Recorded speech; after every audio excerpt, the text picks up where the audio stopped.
para nós continuarmos essa ideia, esse raciocínio de cuidar dos pais, cuidar das famílias e também cuidar dos próprios autistas, a depender do contexto.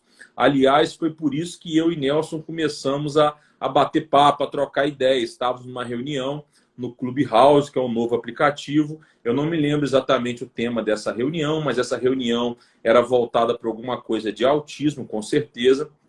E eu ouvindo o Nelson falar com aquela paz, com aquela clareza, aquilo foi me fazendo bem, foi me dando paz, mas eu fui raciocinando. Eu falei, gente, será que o Nelson não pode ajudar outras pessoas? Será que a psicanálise não pode ajudar outras pessoas? Será que não pode ajudar os próprios autistas que têm assim, um cognitivo preservado? Esse foi o questionamento que eu te fiz na época, aquele dia, Nelson, tenho certeza que você se lembra, e você me respondeu que sim, e me respondeu até de forma mais abrangente, que poderia ir além. Bem, e como eu digo, repito, é por isso que a gente está aqui hoje, para conversar, para ouvir o Nelson. Nós do IAC não somos um instituto de psicanálise, não pretendemos vender produtos de psicanálise, nem de psicoterapia, nem de psiquiatria. Esse canal está sendo aberto aqui com o intuito de contribuição, de ajudar, de absorção de conhecimento, tá bom? Bem, ô Nelson, eu vou te dar a palavra para você que normalmente escuta mais do que fala, para você falar para nós hoje.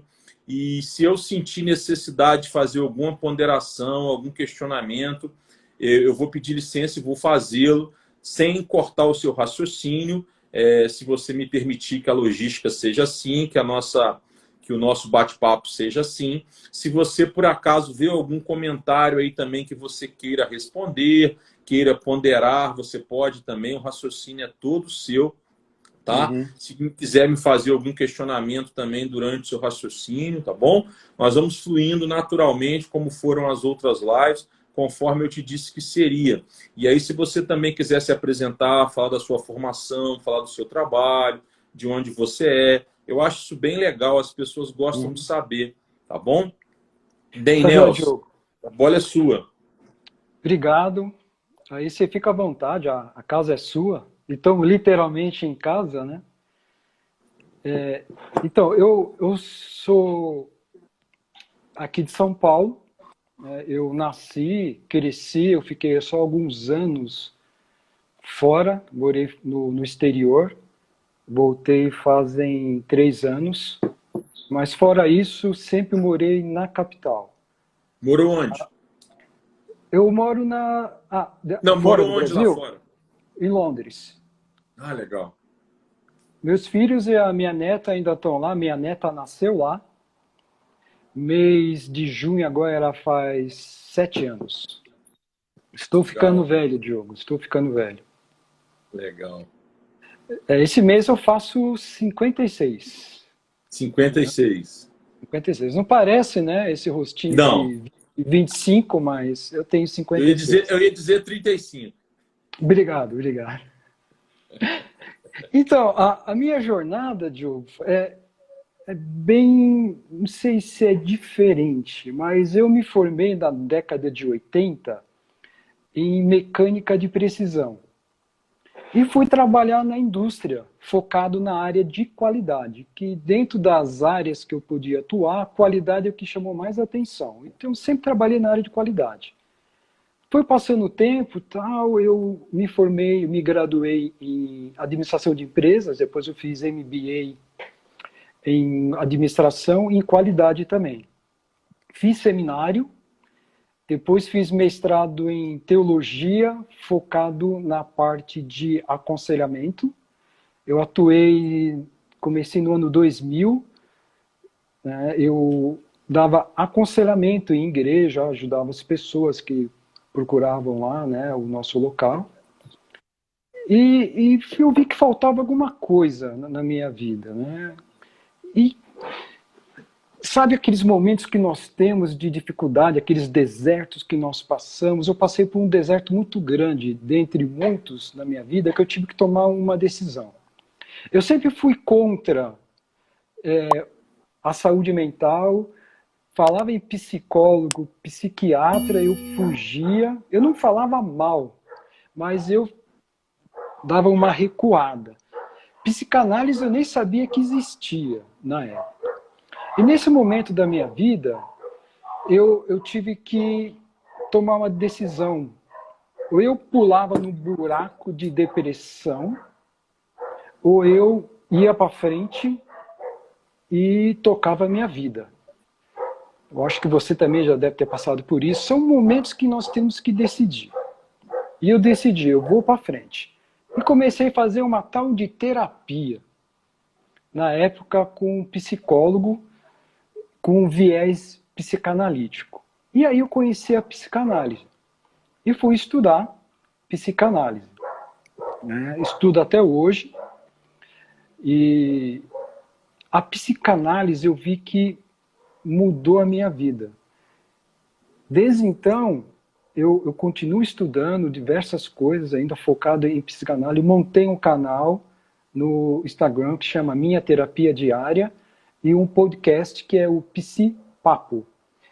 Eu montei esses dois caminhos para eu poder trazer para o público em geral temas focados à saúde mental, com a base psicanalítica, mas com um viés bem suave, tranquilo, descontraído, sem palavras muito técnicas, para as pessoas terem um alcance desse conteúdo. E geralmente eu trago aquilo que eu pratiquei na minha vida. Eu não trago só teoria. Eu trago algo que eu já vi que aquilo funciona. Então, desde então, eu venho atuando nessa área. Hoje eu ainda trabalho em empresa, eu sou da área de qualidade também, só que na área de software. Eu atuo ainda, então eu tenho esse dia a dia. Né? E interessante, a gente estava até batendo papo, eu e você, né, Diogo, aquele dia, em questão da diferença dos psi, que eu acho interessante falar. Né? São 3 profissionais da saúde mental, né, o psiquiatra, o psicólogo e o psicanalista, que muitas vezes as pessoas confundem um com o outro. Já me chamaram de psiquiatra, já me chamaram de doutor. Eu não sou doutor, nem psiquiatra. Então, para dar uma pincelada bem por cima, eu não sou psiquiatra, mas eu vou dizer, por exemplo, um exemplo. Vamos pegar um exemplo. Vamos supor que a pessoa tenha ansiedade. Ela procura um psiquiatra. O psiquiatra, ele é um médico psiquiatra. Bom, já está explicando. Ele fez medicina com especialização em psiquiatria, que é focado na parte de saúde mental.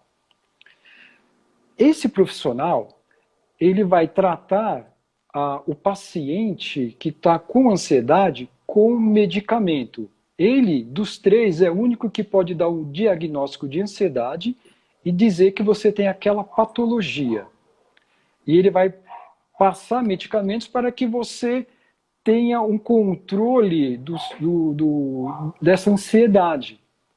É isso que ele faz, basicamente. O psicólogo, o psicólogo ele tem várias áreas que ele pode atuar. Vou pegar uma só, que é a parte comportamental. Esse paciente vai chegar para um psicólogo, e o psicólogo ele vai tratar dessa ansiedade naquele momento. Como é que o indivíduo, como é que aquela pessoa vai lidar com a ansiedade no seu dia a dia, no trabalho, quando vai conversar com alguém. De modo geral, seria isso. O psicanalista, ele vai ver não só a parte comportamental, mas que é mínimo, mas ele foca maior no inconsciente. Qual é a causa daquele efeito? Ele não atua somente no efeito.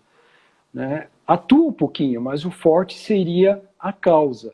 E eu me identifiquei bastante, porque como sou da área de qualidade, tanto de software quanto na área de indústria, lá nós focamos muito na causa raiz de um problema, de um efeito.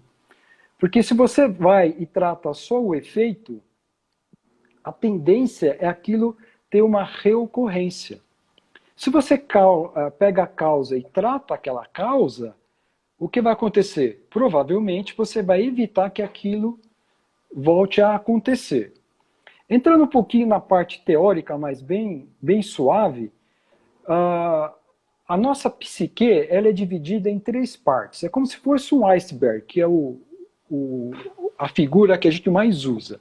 A parte de cima, aquela pequenininha que fica em cima da água, é a nossa consciência. Se eu te perguntar, Diogo, o que é que você está fazendo agora?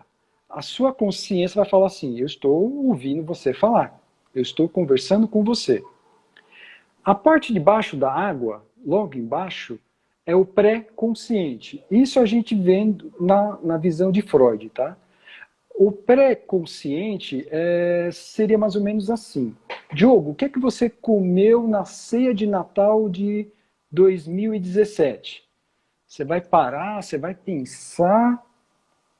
Ah, eu comi um tender e depois teve uma sobremesa com suspiro. Um exemplo. E depois, a maior parte do iceberg, que é lá embaixo, a gente não pode falar em percentual, porque isso é muito... não é palpável, né? Não tem como a gente provar que existe, por exemplo, a inconsciência, como a gente pode provar que tem um pulmão ou um fígado, né? Não é quantitativo. Não é. Se eu te perguntar, Diogo, quando foi na sua vida que você teve a sua primeira frustração? Você não vai conseguir.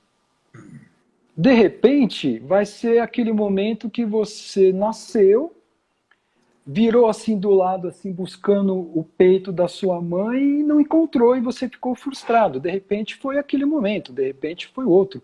Mas você não tem esse acesso. E a nossa psique, ela tem um sistema de defesa muito interessante. É um mecanismo de defesa.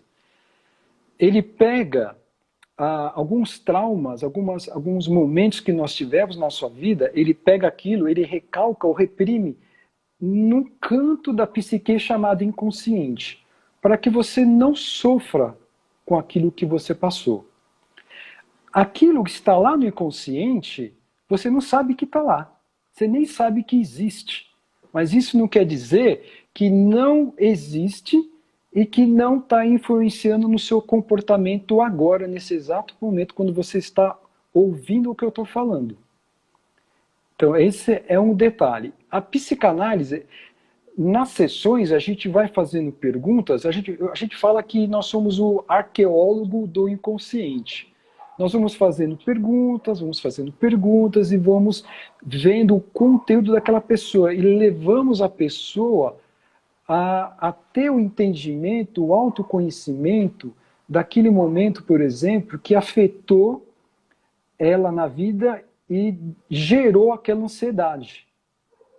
Por exemplo, no bate-papo, numa sessão, a pessoa fala, quando eu tinha 4 anos de idade, eu era muito apegado ao meu pai, aí meu pai se divorciou, foi embora. Desde então eu tenho uma certa ansiedade, que a ansiedade pode ser gerada por causa de um desamparo. Não sei se ficou muito complexo, mas de um modo geral seria isso, uma introdução da parte de saúde mental. Não, você deixou bem claro, você está descomplicando a psicanálise. Esse termo descomplicar, nós usamos no direito, eu uso muito nas supervisões que eu dou aqui para os alunos da pós-graduação de análise do comportamento, porque por mais que eu tenha uma formação em análise do comportamento, que é a ABA, eu não sou um terapeuta ABA, né? Eu não lembro muito de termos técnicos, coisas assim. E aí eu sou um cara muito descomplicando aquela ciência de forma mais objetiva. Ou porque eu não tenho tanto conhecimento técnico, ou porque eu quero passar uma mensagem mais simples. Seja por um motivo ou por outro, é isso que você está falando, que é passar a psicanálise de uma forma mais simples, tanto no blog quanto no Insta, né? E aí no seu consultório você tem a mesma pegada, só que à medida do possível você vai aprofundando, né? Para descobrir a causa que está lá no inconsciente, de uma ansiedade ou de qualquer outra questão mental, certo? Isso. E o que eu acho interessante, que eu estou vendo que está acontecendo já nesses dias, está aumentando, mas ainda não é do jeito que eu gostaria, é o trabalho multidisciplinar. Falando dos três psi, desses três profissionais, o ideal era os três trabalharem em conjunto. Porque existe paciente, o Diogo, que ele precisa de um medicamento. Não é que todo mundo precisa. Ele precisa. Então ele precisa passar no psiquiatra.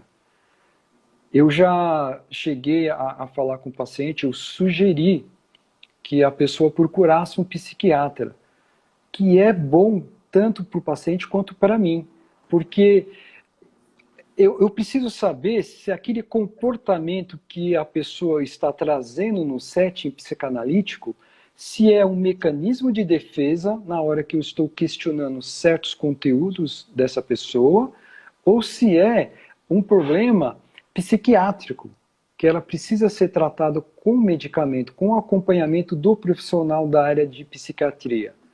Senão, eu posso estar tentando atuar, pensando que é um mecanismo de defesa, e na realidade não é. É uma patologia que a pessoa tem. Então, é interessante trabalhar. Se eu vejo que a pessoa precisa de uma atuação na parte comportamental, não é a minha especialidade. A gente direciona para o psicólogo. Então, eu acho isso muito importante. Da mesma maneira que vai entrar em outras áreas, nós temos aí o fisioterapeuta, temos outros profissionais que vão atuar em conjunto, não é verdade? E isso é importante, porque nós somos uma máquina muito complexa. Nós não somos um ser único. Nós somos divididos em três partes, né? Nós temos o corpo, que é o nosso físico, nós temos a nossa alma, a nossa mente, que é a parte mental, e temos a parte espiritual. E cada área dessa tem um profissional especializado. Se você está com um problema na área espiritual, você vai para uma igreja, você vai para um centro, você vai para onde você tem uma religião ou não. Se você acredita em ET, você vai procurar buscar ajuda num extraterrestre, podemos dizer assim. Quando você tem um problema de saúde, você está com uma dor de estômago, você está com uma enxaqueca, você vai procurar quem? O profissional especializado no seu corpo, que é um médico, um cardiologista, um pediatra, depende, né, da sua idade, um neuro e tudo mais. E na área mental, na parte emocional, você precisa procurar também esse profissional que nós estávamos falando até agora. O que acontece são duas coisas, né? Uma é que existe ainda muito tabu, estigmas sobre a área da saúde mental. Falando em saúde mental, as pessoas muitas vezes pensam, poxa, isso é coisa de louco. Saúde mental faz aquele vínculo com o hospício, com o antigo Juqueri aqui de São Paulo. Sanatório. Né? Sanatório, isso aí. E outro ponto é cultural. O brasileiro ele não tem a cultura de passar em análise, que é diferente, por exemplo, de um inglês, onde passou Freud, passaram outros da área de psicanálise lá, então a cultura lá é diferente. Você vê, por exemplo, dentro de um metrô de Londres, um pai com uma criança pequenininha, com aquele mapa de papel do metrô, ele está ensinando o filho, na era digital, a olhar no mapa do metrô. Você não vê isso em São Paulo, por exemplo. Nenhum pai ensinando como é que o filho tem que andar no metrô. Então é cultural. O inglês ele tem a cultura de procurar análise. O brasileiro não. O mais próximo que procura são os argentinos, que é um outro berço da psicanálise, aqui que nós temos na América Latina. Então tem essa parte de tabu e tem a parte de cultura também, né? São esses dois pontos que barram um pouco a pessoa ter acesso também. Nesse ponto que você falou dos argentinos, eles são também o berço da psicopedagogia. Uhum. Então, eles são bem avançados nessa questão de psico, né? Pelo visto. Você Sim. me trazendo essa informação nova aí, eu associei a uma informação que eu já tenho, que é da psicopedagogia, e parece, então, que eles são bem avançados na América Latina nessa questão de psico, bem esclarecidos, né? Bem, o Nelson, voltando naquele exemplo da ansiedade, vamos falar de ansiedade dos pais das crianças autistas, das crianças com Down, enfim, das crianças que não se comunicam por meio da fala, que não verbalizam. Eu lembro que quando o Diogo Filho foi diagnosticado com autismo, dia 12 de maio de 2014, uma segunda-feira, quem me ouve em outros momentos já deve ter escutado eu dizer isso várias vezes, já deve saber até o horário, mas enfim, não importa. O Diogo Filho ainda não falava, e antes de nós levarmos ele a um neuropediatra, nós começamos com terapia de fono, porque ele não falava, a gente não sabia ainda que era autismo, já no ano de 2014, mas antes do diagnóstico de 2014, que foi 12 de maio. Então, assim, ele não começou a falar com diagnóstico. Para quem não conhece, PECS é um sistema de figuras, tá? É muito parecido com o sistema POD, que é outro sistema de figuras também. Enfim, são sistemas de comunicação alternativa e aumentativa. E somente em 2015, ali, fevereiro, tal, maio, eu comecei a escutar a vozinha dele, né? Papai. Tem até um vídeo muito bonito dele que, se eu começar a lembrar do vídeo agora do meu inconsciente, do meu segundo inconsciente que você falou aí, não é o bem inconsciente lá de baixo, não. Aquele que lembra do tender e do suspiro, aquele inconsciente no meio ali que você mencionou. O Eu até pré. fico emocionado. Mas, assim, o que eu quero dizer é o seguinte, a ansiedade, a angústia, porque por mais que o autismo seja muito mais do que a simples falta da fala, tá? As Uhum. questões comportamentais, cognitivas são muito mais amplas, tanto é que é um transtorno. Mas eu acredito, e também já fiz uma pesquisa informalmente, de que aquilo que mais angustia os pais, aquilo que mais gera ansiedade nos pais, é exatamente a fala. É exatamente não vir a fala. Por mais que a criança ou jovem use tecnologias e sistemas de comunicação alternativos e aumentativos, não é a fala. Você quer escutar a voz do seu filho. Você dói, você sangra por dentro, você não sabe o que fazer. Você quer arrancar de dentro da garganta do seu filho a voz. Isso Uhum. gera uma ansiedade, uma angústia, ô Nelson, que, assim, eu não sei se você já passou por isso, imagino que já, alguma coisa parecida pelo que você narrou no começo da sua fala. Então, vamos imaginar, no meu caso, o meu filho veio a falar, hoje ele fala, graças a Deus, ele tem as suas dificuldades, ok, mas ele fala. Então, assim, essa angústia e essa ansiedade, ela não está mais dentro de mim, pelo menos no meu primeiro e no meu segundo. No meu consciente, no meu inconsciente do meio, eu estou tranquilo em relação a isso. Eu estou lidando com outras coisas dentro de mim. Então, eu acho que eu me encaixaria numa uma psicanálise, por exemplo, para trabalhar o meu terceiro inconsciente, aquele mais fundo, tá? De o que aquilo me causou de problema, o que aquilo me causou de angústia, o que aquilo está me provocando de comportamento de insegurança, o que aquilo me gera de sofrimento, me gera de preocupação no futuro do Diogo Filho, de repente de coisas que hoje ele não faz e de que eu não sei se ele vai fazer. É mais ou menos por aí, Nelson? Sim, ó, é interessante.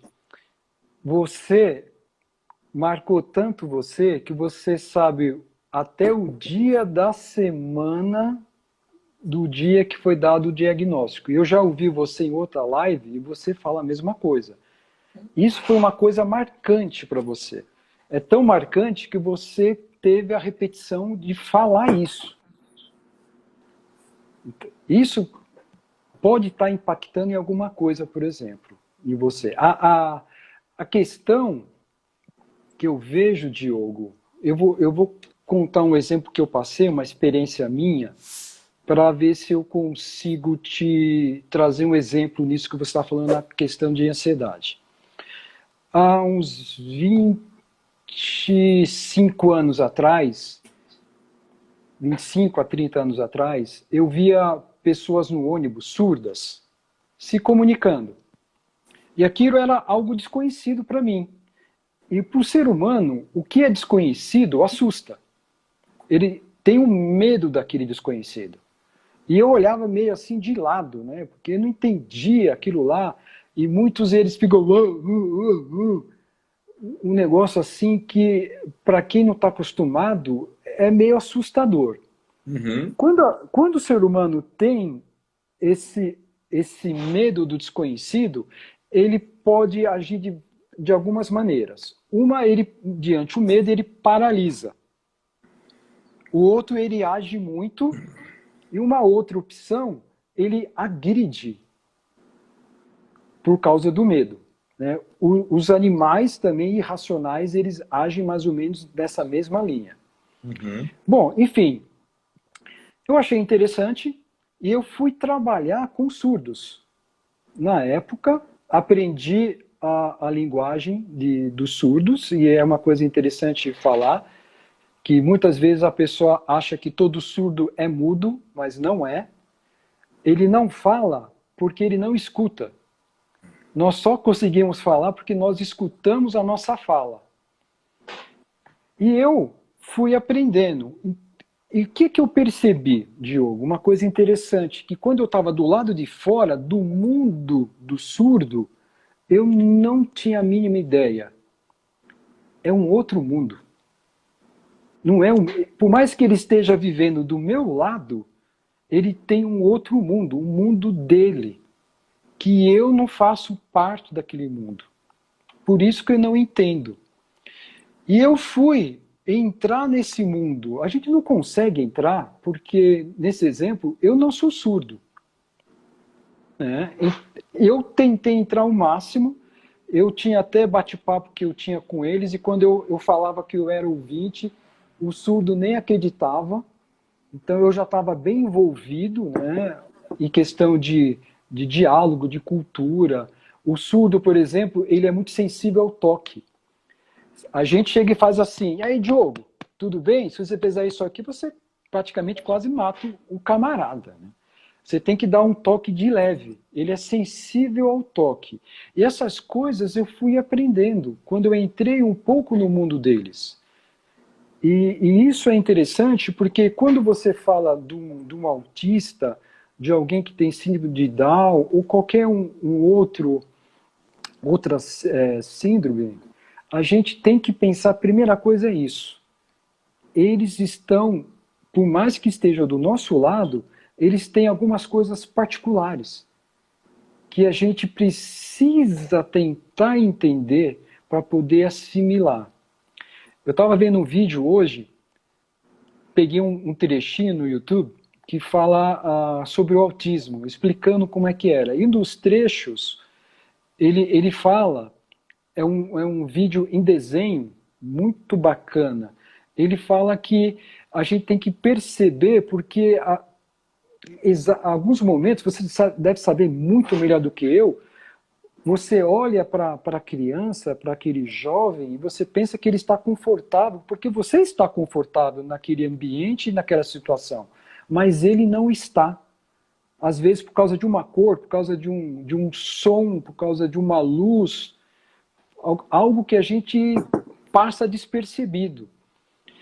Eu creio que o primeiro ponto para quebrar um pouco da ansiedade no coração dos pais e da família é entender esse ponto. Esse ponto. Que ele não vai ser menos ou mais feliz do que a gente. A felicidade dele não está relacionada da forma que ele está naquele momento, mas é da forma que ele interage com o mundo dele e com o nosso mundo também. E tem outra coisa também que é muito complicado a gente ter esse controle. O ser humano, ele quer ter controle das coisas.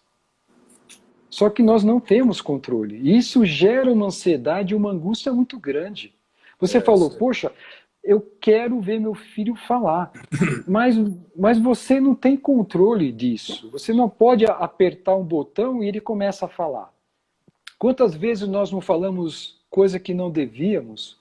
A gente devia falar alguma coisa e não fala. A gente perde o controle. Nós não temos controle do nosso próprio ser, mas nós buscamos ter aquilo lá, aquele controle. Então precisamos ter esse entendimento, né? Precisamos entender o mundo dos nossos filhos e precisamos entender que nós não temos controle. E aí, Não sei se... Não, eu entendi. Foi muito bonito o que você falou. Eu acho que ajudou muito quem está escutando aqui e quem vai escutar. Me ajudou, me ajudou. Embora eu não tenha mais angústia, ansiedade em relação à fala, como eu disse, eu tenho as minhas preocupações, tenho as minhas angústias. Já externei isso lá no Clubhouse, você já deve ter escutado, né? Com a questão do futuro, com a vida adulta. Até em aspectos legais, jurídicos, já que eu também sou advogado. Mas, enfim, eu te entendi. E é bom ouvir isso, porque a gente tem que pensar que a gente não tem controle sobre muitas coisas. Como eu não tenho controle sobre o Diogo Filho e sobre o potencial dele, sobre a natureza dele, que é um autista, eu também não tenho esse controle sobre o Benício, que é o irmão mais novo neurotípico, né? Só que, quando um filho nasce, uma expectativa de potencialidade, comportamento padrão, que o seu filho autista, o seu filho com Down, o seu filho surdo e mudo, o seu filho com paralisia cerebral, etc. E quando eu digo etc, não é em desrespeito às outras necessidades especiais que eu não mencionei, é só para eu não me prolongar, né? A gente se frustra mais, né? A gente se frustra mais porque aquilo está muito mais longe do controle. É muito mais diferente, é muito mais angustiante. E depois que você começa a entender, a melhorar aquilo, melhorar as coisas, a frustração e a angústia diminui. Eu digo muito isso com outras palavras. Eu digo, os pais têm que ter conhecimento, o conhecimento liberta. Esses dias eu coloquei lá no Clubhouse com outras palavras. Alguém estava falando de angústia, frustração. Aí eu peguei e falei assim, quanto mais conhecimento você tiver de autismo, das suas terapias, dos seus direitos, menos você vai ficar frustrado. Menos você fica frustrado. Eu estou falando a mesma coisa que você, só que com outras palavras. Você concorda? Que na realidade, o que é frustração?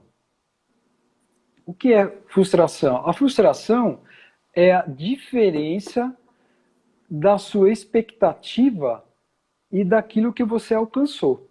Então, vamos fazer um gráfico assim, ó. Quanto maior a sua expectativa e menor o alcance da sua realidade, esse gap ele é maior, que chama-se frustração. Né? Eu não quero dizer aqui, eu quero deixar claro, né, que você, por mais que você não queira se frustrar, você deixa o barco correr para onde ele vai. Já que eu não tenho controle da vida do meu filho, deixa ele ser do jeito que é. Não é isso. Não é esse extremo. Sim, você tem que se preocupar, vai buscar conhecimento. Eu não tenho ninguém de autismo na minha família, e nem próximo, mas eu estou buscando informação. Nós nos conhecemos lá na sala do Clubhouse sobre autismo. Por que eu entrei lá? Porque eu falei, eu preciso conhecer isso também. Eu sou uma pessoa que tem sede de conhecimento. Eu estou sempre estudando alguma coisa. Então, o pai, o familiar, ele tem que buscar o conhecimento. Como é que ele pode trazer um conforto melhor? Como é que ele pode trazer um desenvolvimento? Quais são as técnicas atuais, didática? Como é que ele pode se comunicar melhor ou não? Como é que ele pode preparar o filho quando ele não estiver mais junto do filho? Porque pode acontecer isso. Isso que o pai e o familiar tem que fazer, buscar isso. E esse é o cuidado que ele tem que ter. né? Tanto que o tema de hoje da nossa live é cuidando de quem cuida, né? Nós estamos falando, poxa, é um momento tenso. Eu não lembro quem falou, Diogo, mas eu acho que nós estávamos numa sala do Clubhouse que uma mãe chegou e falou assim: eu tenho um momento que eu quero ir no banheiro, sentar lá no banheiro e ficar quieta. Não que eu não amo minha filha, meu filho, mas eu preciso ter o meu tempo. Eu preciso ter o meu tempo. E é isso que é importante. Quando nós cuidamos de uma outra pessoa, nós precisamos entender o seguinte: nós somos a soma do que nós vivemos. E esse dia a dia, ele vai transformando a nossa vida. Nós precisamos ajudar o outro? Sim. Só que nós precisamos nos ajudar primeiro. Nós precisamos cuidar da gente primeiro. Nós não conseguimos dar algo que nós não temos. Isso é uma coisa interessante. É verdade. Eu sinto que no ano de 2014, quando foi o diagnóstico, eu me larguei, né? Eu me deixei, eu me larguei. Eu lembro que ali eu perdi uns 20 centímetros de altura. Eu vou explicar. Eu costumo dizer que as pessoas não estão gordas, elas estão baixas para os seus pesos. Então, por exemplo, eu tenho 1,90 m, 110 quilos. Se eu tivesse 2,10 m, eu não estaria obeso, eu estaria bem distribuído. Então, assim, você não está gordo, você está baixo para o seu peso. Isso foi só uma brincadeira. Então, assim, em 2014, eu perdi aí uns 20 centímetros, né? Eu perdi saúde, eu perdi trabalho, eu envelheci, etc. Bem, quando foi em 2015 que eu e Michele conseguimos organizar as terapias em casa, etc., a Michele começou a se tornar uma profissional da área, blá, blá, blá, eu também, etc., enfim. A gente começou a acalmar, o Dioguinho começou a falar, tal, o Benício começou a ficar um pouco mais independente, foi fazer 1 ano. Então, assim, a gente começou a se cuidar mais, organizar mais, ter mais tempo um para o outro, para o casal, para o Benício, para a nossa saúde, para poder devolver isso para o Diogo Filho com mais carinho, com mais atenção, com mais qualidade técnica, porque para uma criança autista em especial, você tem que estar muito preparado psicologicamente para diversas frustrações. Às vezes você se programa para um restaurante e ele senta na mesa e levanta e quer ir embora. Então, você tem que se preparar para isso. Não, tudo bem, vamos todo mundo para o carro e o pai vai lá, busca comida e ele vai para casa. Então, assim, às vezes a gente não conseguia viajar, né? Hoje as coisas evoluíram, mas assim, então, se nós não estivermos preparados até saber que isso tudo é natural do autismo, que essas frustrações, essas rejeições do autista em determinados ambientes é bom para a formação dele, para ele trabalhar os sentimentos e entender que está te magoando e aprender a aceitar isso. Se você não buscar conhecimento técnico, que se trabalhar com previsibilidade, avisando ele com pistas visuais, de onde vai, como que é lá, que com isso você consegue diminuir a frustração, você vai enfiar num buraco e aí você vai precisar das 3 psicos e remédio e sabe, só Deus vai sair. Agora, a partir do momento que você para de sonhar com o filho que você queria que ele fosse e encara como ele é, e começa a adquirir conhecimento técnico e lidar com essas frustrações e se preparar para a frustração, sair de casa sabendo que ela pode dar errada, né? Quantas vezes a Michelle não chorou porque o Dioguinho não quis vestir a roupa da festa junina da escola?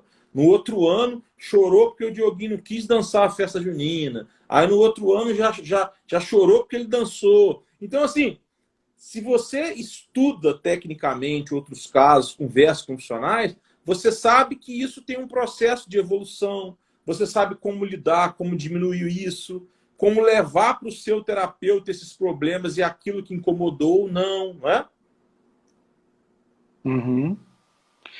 Oh, Eu acho que é pertinente falar alguma coisa aqui, Diogo, tudo que nós estamos batendo nesse bate-papo, deixar claro para quem cuida que não é egoísmo pensar em si. Não é. Você não está deixando de amar o seu filho, o seu ente querido, porque você está cansado. Porque você chega um momento e fala assim, eu não aguento mais, eu quero ir para um canto, não quero ouvir mais nada, eu quero ficar quieto, eu quero ficar trancado, eu quero ir para uma ilha, eu quero ir para o meio do mato sem ninguém. Não é. Isso é uma coisa normal, porque nós estamos recebendo estresse, nós estamos recebendo emoções, nós precisamos sentir as nossas emoções. Muitas vezes nós somos doutrinados, nós somos ensinados a não sentir certas emoções, mas nós precisamos sentir. Nós temos, dentro da nossa psique, nós temos uma energia psíquica, que ela tem que ser eliminada muitas vezes. É igual, eu falo, uma caixa, uma panela de pressão. Panela de pressão, ela tem a válvula, aquela principal, que é para eliminar a pressão. Se ela entupir, a pressão que é lá dentro vai sair, de alguma maneira. Nós temos aí, acho que 2 válvulas de segurança nas panelas, fora a principal. Vai estourar de alguma maneira. O ser humano é a mesma coisa. Nós precisamos pegar essa energia psíquica nossa e precisamos eliminar da maneira correta. Se você não elimina da maneira correta, ela vai sair um dia. E muitas vezes ela é somatizada no seu corpo, que aí aparecem as doenças psicossomáticas, que é aquela dor de cabeça, aquela dor no estômago, que você vai no médico, o médico faz exame e não acha. É aquele momento que você está, sabe, aquela semana doida, estressante, nervoso, tudo dá errado, aí você olha no espelho, seu rosto começa a estourar, casquinha, começa a dar coceira, sua pressão arterial vai lá 15/9. E aí, de onde vem isso? Está sendo somatizado da sua mente para o seu físico. Então nós temos que ter isso em mente. Não é egoísmo.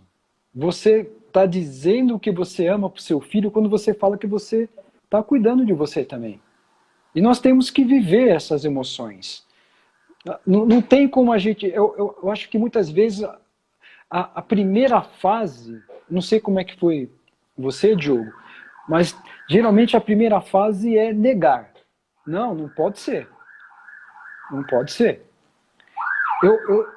Eu vou dar um exemplo meu que da minha coluna. Eu fui no médico o ano passado ou retrasado, eu não lembro.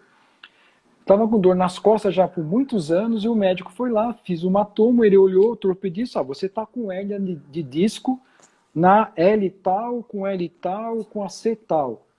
Primeira reação minha, interna, não pode ser. Eu não quero ter, eu pensei assim, eu não quero ter hérnia de disco. Eu não quero. Mas externamente eu fiquei mudo, eu fiquei calado.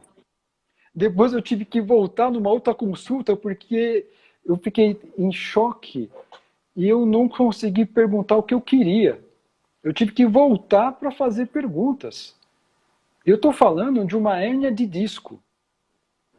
Agora, e quando você vai e o médico chega pós-parto, muitas vezes, e fala algo do seu filho que acabou de nascer?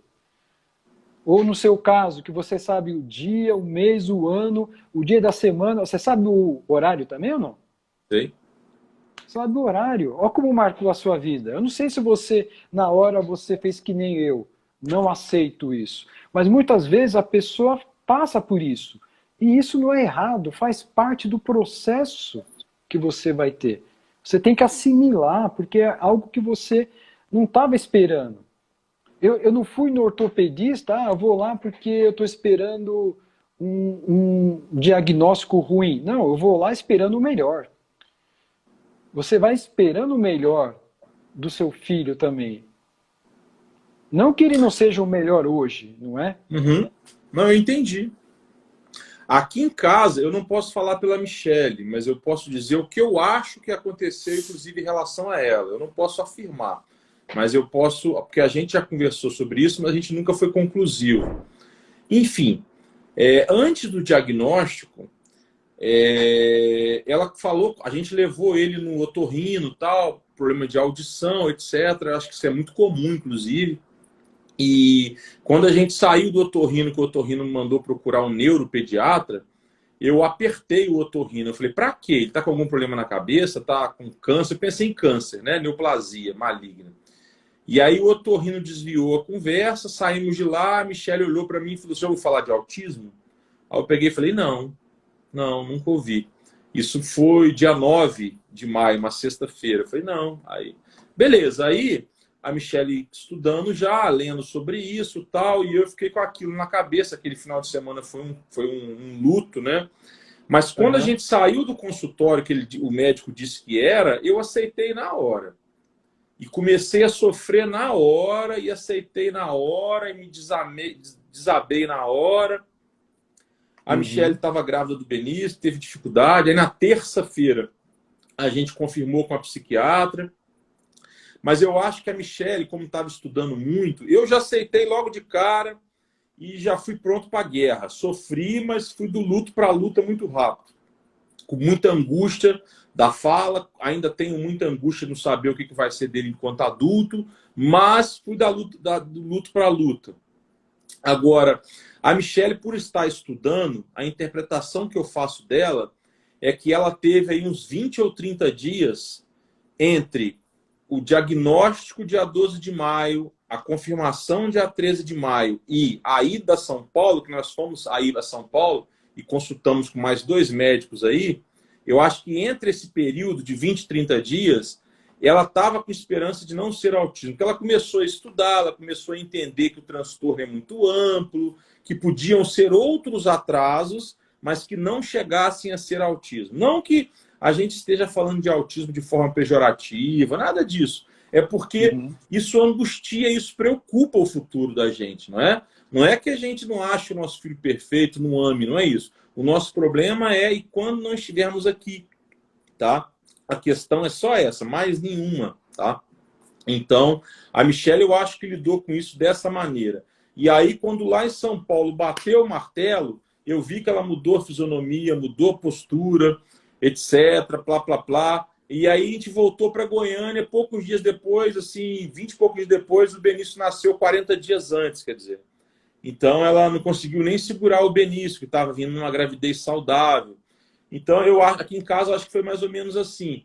E hoje eu acho que ela pensa menos lá na frente, eu penso mais, e a gente batalha muito, vai muito atrás de conhecimento, etc. Que é o caminho que todo mundo conhece já, nossa história do IAC, blá, blá, blá, blá, blá. Mas aqui em casa foi mais ou menos por assim, sabe, Nelson?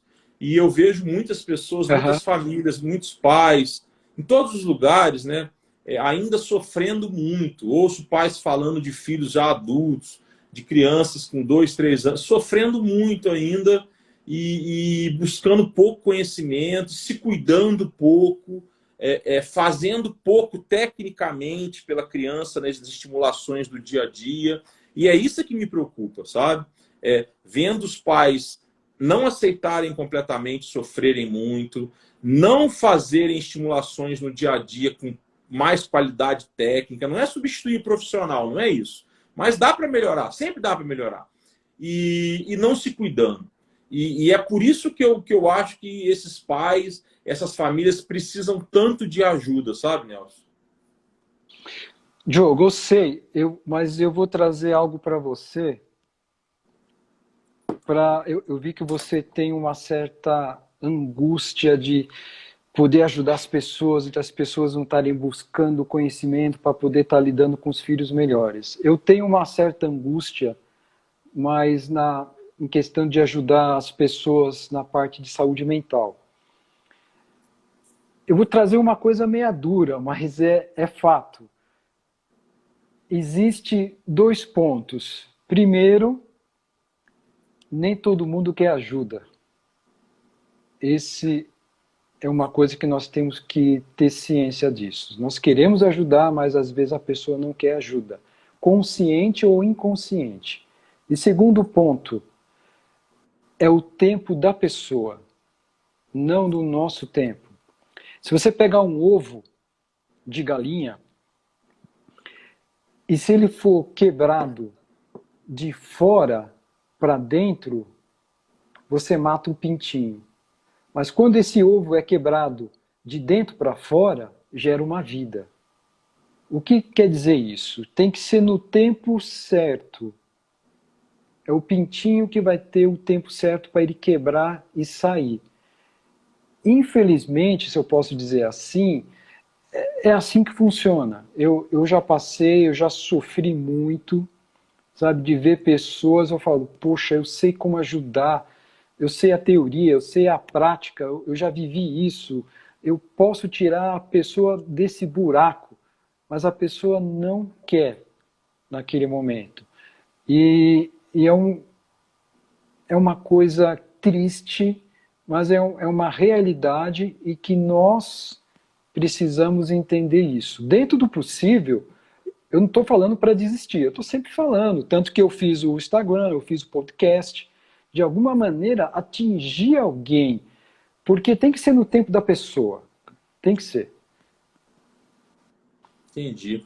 Não, eu entendo perfeitamente, foge ao nosso controle, né, cara?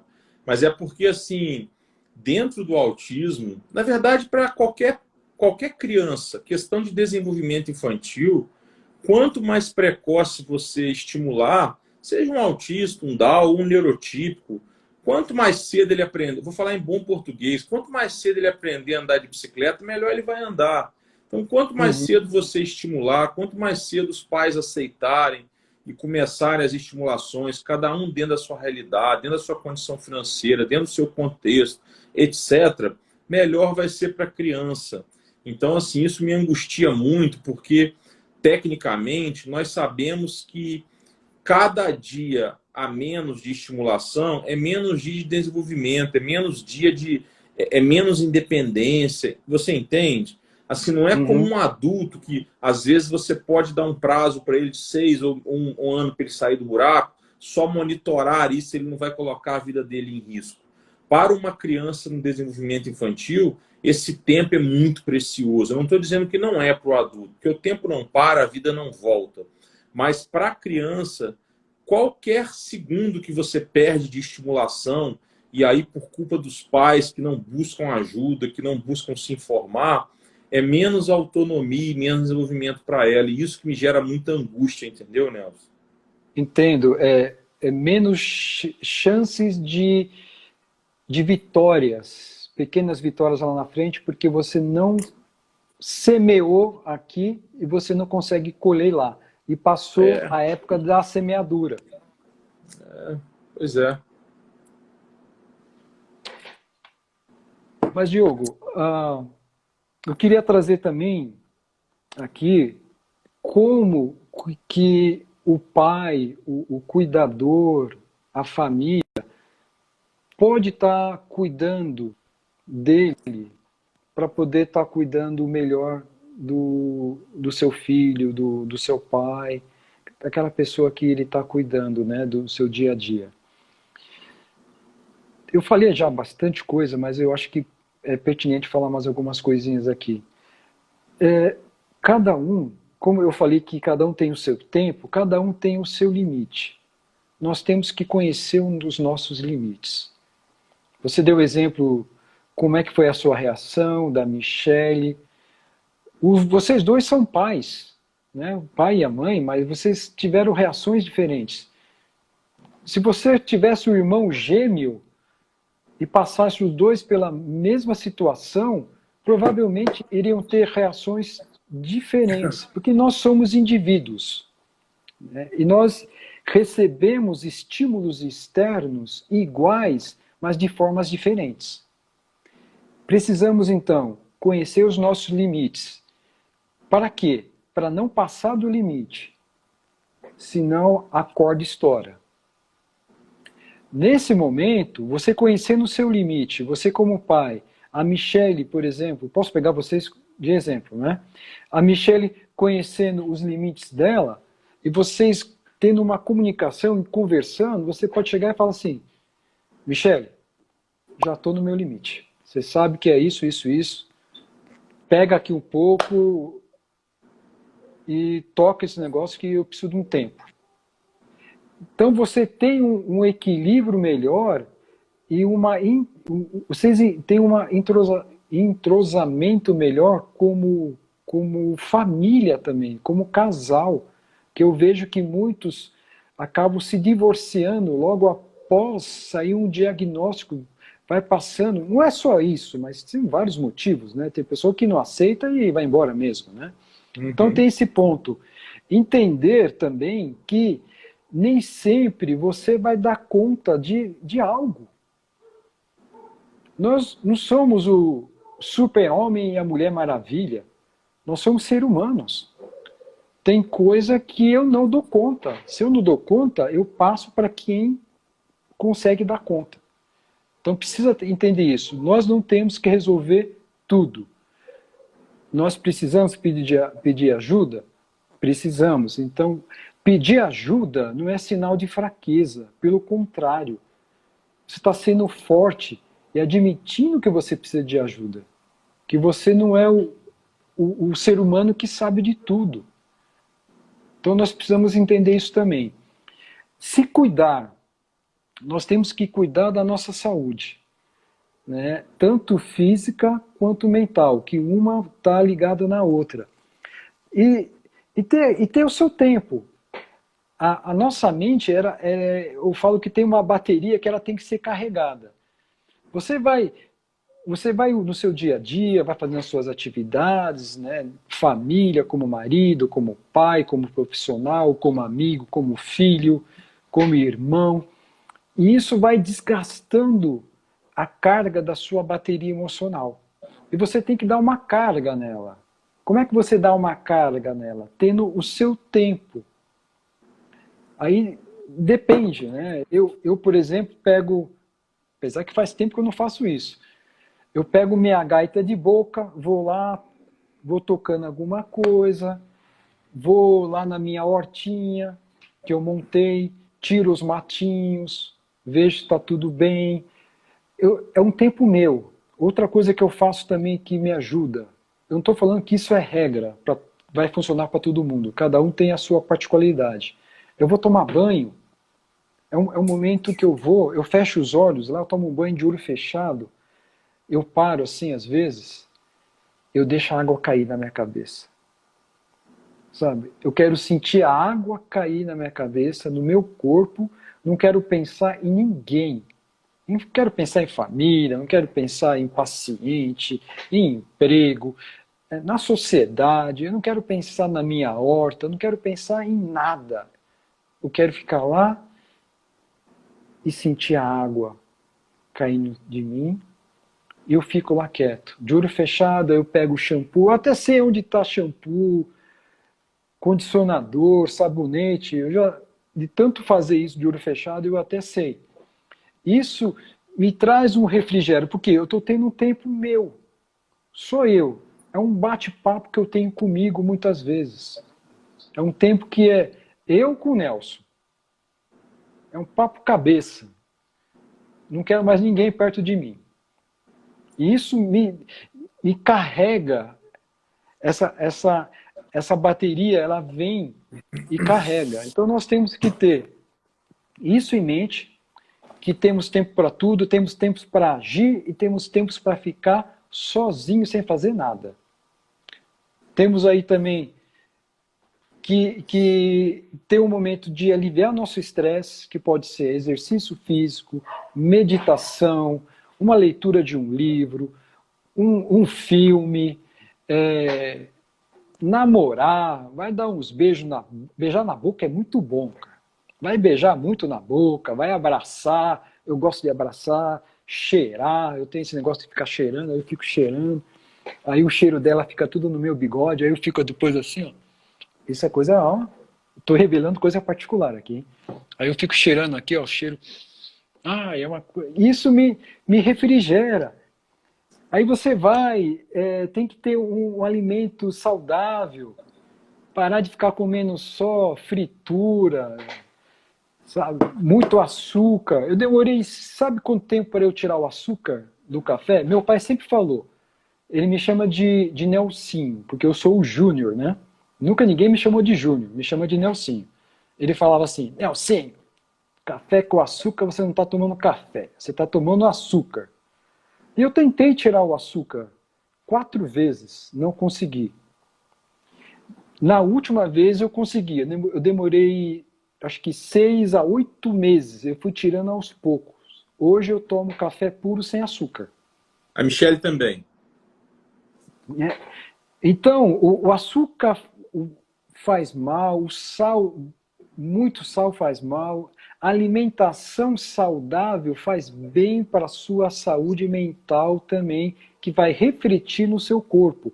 Outra coisa que as pessoas costumam fazer errado, dormir. Ah, mas eu dormi 10 horas. O pessoal fala que é 8, eu dormi 10, eu dormi bem. Não, dormir 10 horas não quer dizer que dormiu bem. Não quer dizer que você descansou. Você pode dormir 6 horas e estar muito mais disposto e descansado mentalmente do que dormir 10 horas. Qual que é a diferença? Como é que foi o seu preparo para dormir? Né? A neurociência fala que nós temos que alimentar no máximo 1 hora antes. O negócio de bater um prato de feijoada e depois dormir não funciona. Tela de computador, televisão, celular, emite luz. Essa luz branca, eu estou com uma luz branca aqui, eletrônica, do meu quarto, que ela emite uma luz azul. Essa luz azul informa para o cérebro que ele tem que acordar, porque já raiou o dia. Quando você dorme, pós ver televisão, celular ou um laptop, um computador, seu cérebro pensa que você não está dormindo. Então ele não tem aquele desligar, que o cérebro não desliga, né? Mas porque senão a gente ia morrer, ia parar de respirar. Mas ele não diminui o trabalho dele para relaxar. Ele continua correndo lá dentro porque ele pensa que está de dia. Eu deixo no meu quarto uma luz amarela para tirar e quebrar essas coisas. Então você tem que dormir bem, fazer o que você gosta, e se precisar de ajuda, peça ajuda. Né?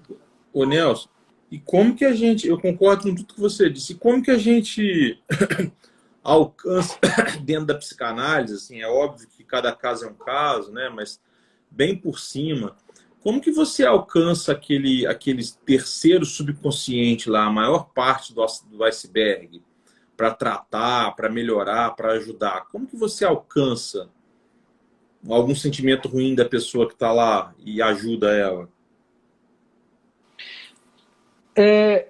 Existem algumas técnicas que nós utilizamos, né, que na realidade o básico eu vou fazendo perguntas e eu tenho uma escuta, eu vou escutando o que você diz e o que você não diz com a sua boca, mas você diz com um gesto, uma tossida, Poxa vida, eu ia falar um negócio e esqueci. Isso também é um sinal. Em cima disso, eu vou investigando e vou fazendo perguntas. Teve um caso uma vez que eu vi que a pessoa estava com algo que precisava acertar com a mãe. Aí eu cheguei e falei assim, fulana, você não tem nada assim... Porque eu já estava com o histórico dela. Eu estava fazendo um acompanhamento. Falei, fulana, você não tem nada para acertar com a sua mãe, assim? Não, tenho nada não. Beleza. Depois eu falei de novo, não, mas não, não tenho nada, não faz sentido? Não, não faz. Aí eu parei, porque a pessoa não estava preparada naquele momento. Aí foi passando, fui falando, ela foi passando outras sessões, ela foi falando outras coisas, não tinha nada a ver, eu fui fazendo outras perguntas, de repente ela me cortou e falou assim, do nada, sabe que eu tenho uns negócios para resolver com a minha mãe? Então, ele borbulha, né? Não é uma regra, né? Que a gente tem a teoria da psicanálise, mas a gente não é uma ciência exata. 2 mais 2 em psicanálise pode ser 1, pode ser 0, pode ser raiz quadrada de 8. Não tem uma regra, porque cada pessoa é um indivíduo diferente. A gente vai fazendo essas perguntas e isso vai estimulando a pessoa e vem como um borbulho na mente da pessoa e ela faz, tipo, tem um insight. Porque não adianta eu chegar para você, Diogo, e falar, por exemplo, vou pegar aquele exemplo que você falou, que você, no dia tal, na hora tal, no dia da semana tal, eu fiquei sabendo que o Diogo Filho tinha a patologia de autismo. Isso me chama a atenção, né, olhando com um olhar de psicanálise. Porque você marcou isso. Aí eu iria investigar. Né? Por exemplo, você já teve outra data que você lembra e tal, e a gente vai conversando e vai investigando. Se eu chegar e trazer a teoria para você, você pode até falar, eu entendi, mas você vai entender com a sua lógica, que não vai resolver. Você tem que entender, é o famoso cair a ficha. Você tem que entender na sua psique, na sua inconsciência, tem que fazer sentido para você naquilo lá. É meio complexo de explicar, mas eu acho que deu para entender, né? Não, eu entendi. Eu queria entender exatamente isso, porque eu já cheguei a fazer terapia com um psicólogo para a questão de medo de avião, Aham. tá? E eu fui a 2. Eu fui a 1 e fui uma vez só, e fui numa outra que eu cheguei aí, sei lá, talvez umas 12 vezes, 12 sessões, 15. Estou chutando aqui, tá? Algo assim, em torno de 10, um pouco mais. E eu lembro que, embora eu tenha ido no primeiro só uma vez, foram abordagens totalmente diferentes, tá? O primeiro, aquilo que o primeiro conversou comigo numa única sessão, fez muito mais sentido do que a outra conversou em 15 sessões. 10, 12, 15 que seja. E então aí você me perguntaria, por que que lá no primeiro você não voltou várias vezes? Foram em épocas diferentes. E lá no primeiro eu ainda estava muito resistente, muito preconceituoso, meio ogro, né, etc. E essa outra que eu investi tempo, dinheiro, etc., eu acho que não trouxe muitos resultados. Então, não sei se é toque, o que que é. Só sei que a última vez, a pessoa está perguntando, sei que a última vez que eu voei com muito remédio. Acho que é Rivotril, salvo engano, remédio forte. E assim, e o engraçado é que quando eu fui para o destino, eu tomei menos remédio, porque o ambiente do aeroporto estava mais tranquilo, estava tudo mais tranquilo. Aí quando foi para voltar, houveram vários estresses, aeroporto cheio, blá, blá, blá. Eu tomei remédio, mas assim, parecia que eu estava tomando meu própolis de todo dia, que eu tomo própolis de todo dia aqui em casa, é na gota, assim, né? Michele morre de rir, que eu viro assim, blá, blá, blá, blá, blá. Aí, esse remédio, eu fiz esse movimento e essa ingestão de gotas, assim, sei lá, direto. Devo ter tomado uns 50 ml, acho que era Rivotril mesmo. É remédio tarja preta. E eu não Tomou que nem apaguei. água. Não, e eu não apaguei. Nem quando eu sentei no avião, e o avião voltando, eu dei uns cochilos. Não foi aquela apagada de ter que sair da maca, igual o médico que receitou disse: se tomar tanto, você vai ter que sair de maca, entendeu? Então, assim, não aconteceu. Então, essas coisas que estão dentro da gente, elas não têm uma explicação lógica, mas elas têm. Né? Aquele primeiro psicólogo disse: Diogo, talvez o seu problema gerado de medo de avião foi no fato X ou Y, não foi numa época, porque nessa época você não sofreu nenhuma outra frustração, nem isso, naquilo, que é exatamente o que você está falando, trabalhar o inconsciente. Eu acho que as famílias, né, os pais que têm essa notícia, os profissionais que trabalham com esses pais, sejam psiquiatras, psicólogos, psicanalistas, etc., eles têm que ter essa sensibilidade de buscar o que você disse no começo da fala, a causa, né? Não só a consequência, a causa. Na análise do comportamento, com uma outra pegada, nós também buscamos a causa. Eu acho que buscar a causa é muito importante. Sim, eu acho fundamental isso. E outra coisa também que eu acho muito importante é o acolhimento. Você, o profissional acolher a pessoa naquele momento. Porque nós vemos que muitas pessoas não são acolhidas de uma maneira correta. E é um momento crítico, né? Tanto quando você tem algum tipo de notícia ou quando você está cansado, esgotado, a pessoa tem que ser acolhida. E isso dá uma diferença muito grande. Para a pessoa se abrir, né? A Márcia está dizendo que 1 miligrama ela apaga. Pois é, eu aqui no chão, pode ser que aconteça isso comigo também, tá? Se eu tomar agora, pode ser que eu apague, mas prestes a voar ou no avião, não aconteceu isso, não. Mas, assim, tiveram outras perguntas aqui, mais relacionadas a questões de autismo do filho, questões comportamentais, assim, que eu não vou trazer para o debate agora, que eu acho que foge um pouco do tema da live.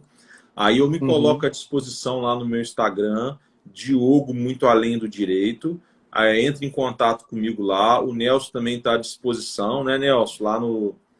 Pode falar de terapia diária, né? Desculpa. A internet dele deu uma falhada, mas é terapia diária. Na arte da live tá lá a terapia diária, seu Insta, né, Nelson? Minha terapia diária. Minha terapia diária. Isso. E na bio, lá tem o canal do YouTube, o podcast, tem todas as redes sociais lá. Porque aí vocês podem recorrer ao Nelson para outros questionamentos, aprofundamentos, algum outro tipo de contato, até procurar o Nelson, quem está em São Paulo, para ser ajudado, né, Nelson?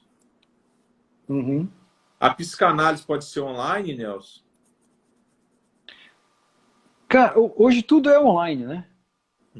Ainda mais agora, aqui em São Paulo, nós estamos 10 dias.